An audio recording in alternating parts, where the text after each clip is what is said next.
এরপরে প্রশ্ন হলো, অনেক মানুষেরই রাতে ঘুমানোর পর সকালে পোশাক এলোমেলো থাকে অস্বাভাবিকভাবে।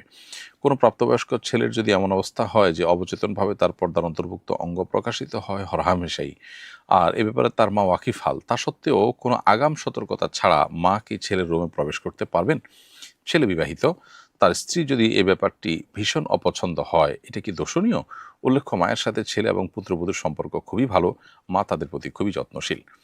এই সমস্যা কিন্তু অনেক পরিবারেই আছে। এক্ষেত্রে মা হোক আর বাবা হোক, উচিত তাদের সন্তানদের রুমে যাওয়ার আগেও পারমিশন নিয়ে তারপরে যাওয়া। এ প্রসঙ্গে আব্দুল ইবনে আব্বাস রাদিয়াল্লাহু তাআলা আনহুকে এক ব্যক্তি জিজ্ঞাসা করেছেন যে, আমার দুটি বোন, তাদের দায়-দায়িত্ব ভরণ-পোষণ আমার উপরে। আমি তাদের দেখভাল করি। তাদের কক্ষে যেতেও কি আমার পারমিশন নেওয়ার দরকার আছে, আমার ছোট বোন?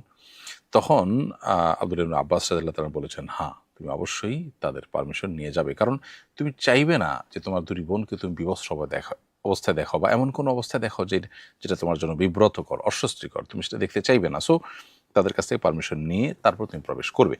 এরপর তিনি আয়াত তেলাওয়াত করলেন, ইয়া আইয়ুহাল্লাযীনা আমানু লিয়াস্তা'যিনুকুমুল্লাযীনা মালাকাত আইমানুহুম ইলা আখির আয়াতের শেষ পর্যন্ত, সূরা নূরের ৫৮ নম্বর আয়াত। এই আয়াতে আল্লাহ তাআলা পরিষ্কারভাবে আমাদেরকে নির্দেশনা দিয়েছেন, গাইডলাইন দিয়েছেন যে আমরা আমাদের পরিবারের লোকদের কক্ষে, এমনকি সন্তান বাবা-মার রুমেও যদি যায়, সেক্ষেত্রেও পারমিশন নিয়ে যাবে, নক করে যাবে, সালাম দিবে এবং পারমিশন নিয়ে তারপরে প্রবেশ করবে। হ্যাঁ, কিছু সময় আছে যে সময়গুলোতে পারমিশন না নিলেও চলবে। ধরুন আপনি একবারে স্বাভাবিক সময় যখন বসে আছে, আপনি জানেন যে সে একেবারে স্বাভাবিক অবস্থায় বসে আছে বা স্বাভাবিক অবস্থায় আছে, তাহলে ওই সময়টাতে আপনি যেতে পারেন।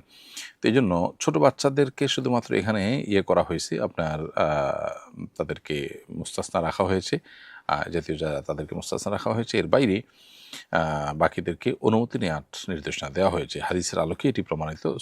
ইমাম বুখারী রাহিমাহুল্লাহ তারা আল্লাহু মাগফিরাত এটি উল্লেখ করেছেন এই ঘটনা, আব্দুল আব্বাস রাদিয়াল্লাহু তাআলার ঘটনা। এই জন্য শাশুড়ি আপনার যে কাজটা করছেন, সে কাজটা আপনি যতটুকু বলেছেন, এটা যদি এইভাবে হয়ে থাকে তাহলে এটা ভুল হচ্ছে এবং অন্যায় হচ্ছে। সেক্ষেত্রে তাকে অন্য কোনোভাবে বোঝানো যায় কিনা, অন্য কোনো আলেমকে দিয়ে বোঝানো যায় কিনা, সেই চেষ্টা করতে হবে।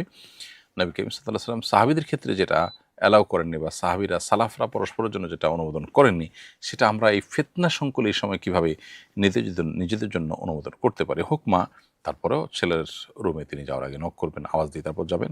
হোক বাবা, তারপর তিনি মেয়ের রুমে যাওয়ার আগে আওয়াজ দিয়ে নক করে তারপরে সেখানে প্রবেশ করবেন। এবং ইসলামের এই সৌন্দর্যটা পৃথিবীর অনেক সমাজে কিন্তু নেই। এখন অবশ্য বেশিরভাগ সমাজেই অনুমতি নিয়ে প্রবেশ করার যে আপনার কালচার, এটা তারা রপ্ত করেছেন। নবী সাল্লাল্লাহু আলাইহি ওয়াসাল্লামকে আল্লাহ তাআলা কোরআনে কারিমে সেটি আরও ১৫০০ বছর আগে নির্দেশ করেছেন।